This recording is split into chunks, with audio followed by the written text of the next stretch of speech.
Magandang araw sa inyong lahat, aking mga kaibigang mangingisda at mahilig sa palaisdaan. Ang inyong lingkod, ang inyong fishing buddy, ay muling nagbabalik para bigyan kayo ng pinakabago at pinakadetalyadong forecast ng kagat ng isda. Kumusta ang mga linya ninyo? Handa na ba kayo para sa isang bagong adventure?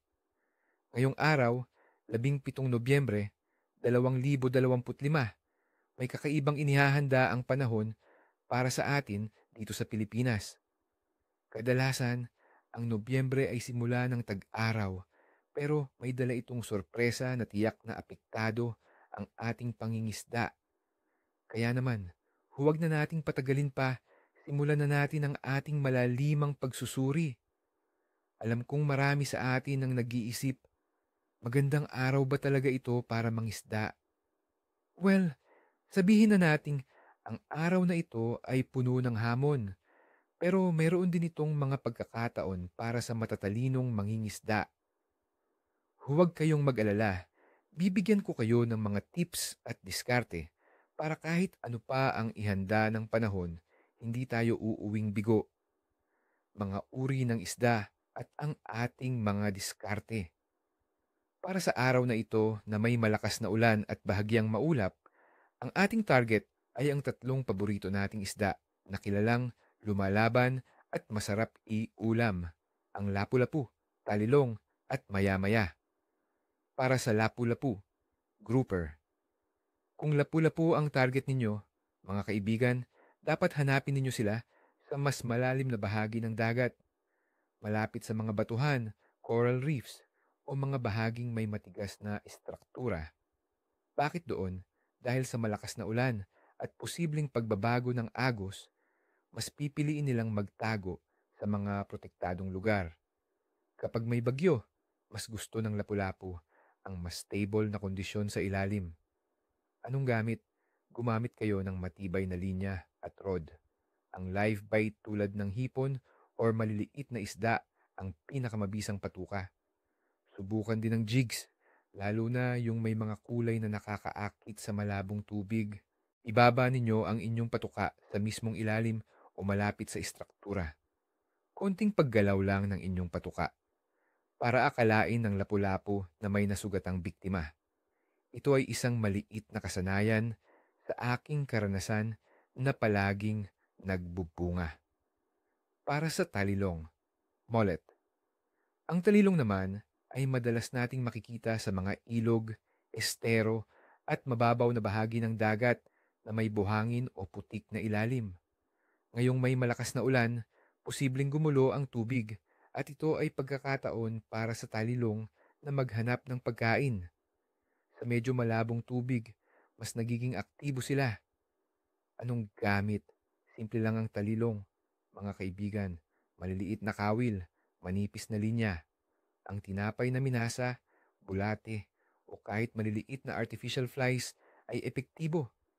Itapon ninyo ang inyong patuka sa mababaw na parte ng ilog o dagat kung saan may nakikita kayong paggalaw ng tubig. Maaaring medyo kaprisososo sila sa kagat, kaya pasensya lang ang puhunan. Para sa maya-maya, snapper. Ang maya-maya ay isa sa mga paborito ko. Sila ay matatagpuan sa mga istruktura, bahura, at kahit sa mga lumubog na barko. Ngayong may ulan, maaari silang lumapit sa mas mababaw na bahagi ng mga istruktura sa gilid upang maghanap ng pagkain na nahuhulog galing sa ibabaw. Anong gamit? Catbait mula sa maliit na isda or maliliit na live fish ang madalas na gumagana. Subukan din ang soft plastic lures na gumagaya sa galaw ng maliliit na isda. Ang susi sa maya-maya ay ang paghahanap ng tamang lalim at ang pagiging agresibo sa paggalaw ng inyong patuka. Tandaan, mga kaibigan, kapag may ulan, minsan mas nagiging matapang ang kagat nila. Ating siya sa atin ang kalagayan ng panahon at tubig. Panahon para sa 17 Nobyembre, 2025. Asahan natin ang malakas na bagyo sa araw at bahagyang maulap sa gabi. Ang tsansa ng ulan ay nasa 70 hanggang 75%, kaya magdala ng kapote or payong. Ang temperatura ay mula 25 degrees Celsius hanggang 30 degrees Celsius at ang humidity ay nasa 87%. Ang hangin ay mahina hanggang katamtaman. Ang ganitong pagbabago sa panahon, lalo na ang mabilis na pagbaba ng atmospheric pressure bago ang bagyo, ay maaaring maging sanhi ng pagiging mas tahimik ng isda at paghahanap nila ng mas malalim na lugar. Pero kapag medyo humupa ang bagyo at umakyat muli ang pressure, maging handa kayo. Temperatura ng tubig. Ang temperatura ng tubig sa ating mga karagatan ay mananatiling mainit, nasa 29 hanggang 30 degrees Celsius. Ito ay magandang balita dahil mataas pa rin ang metabolismo ng isda. Kaya kung makahanap sila ng pagkain, mabilis silang kakagat. Gayunpaman, sa malakas na ulan, maaaring lumamig ng bahagya ang surface water na maaaring mag-udyok sa isda na lumipat ng lalim. Yugto ng buwan, moon phase. Ngayong 17 Nobyembre, 2025, ang buwan ay nasa lumiliit na gasuklay ng buwan or waning crescent na may 6 hanggang 8% liwanag at papalapit na sa bagong buwan sa Nobyembre 20. Sa tradisyonal na paniniwala ng mga mangingisda, ang mga araw na malapit sa bagong buwan ay madalas na may mas malakas na agos at paggalaw ng tubig dahil sa gravitational pull.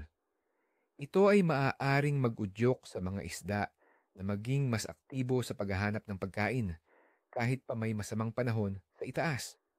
Kaya ang impluwensya ng buwan ay maaaring magbigay ng pag-asa sa kabila ng bagyo. Pangkalahatang aktibidad ng isda.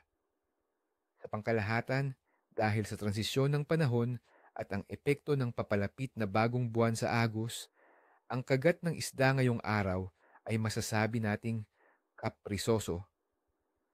Mayroong mga sandali ng matinding kagat, lalo na sa panahon ng major solar periods, ngunit maaari rin itong bumagal dahil sa malakas na ulan at pagbabago ng atmospheric pressure.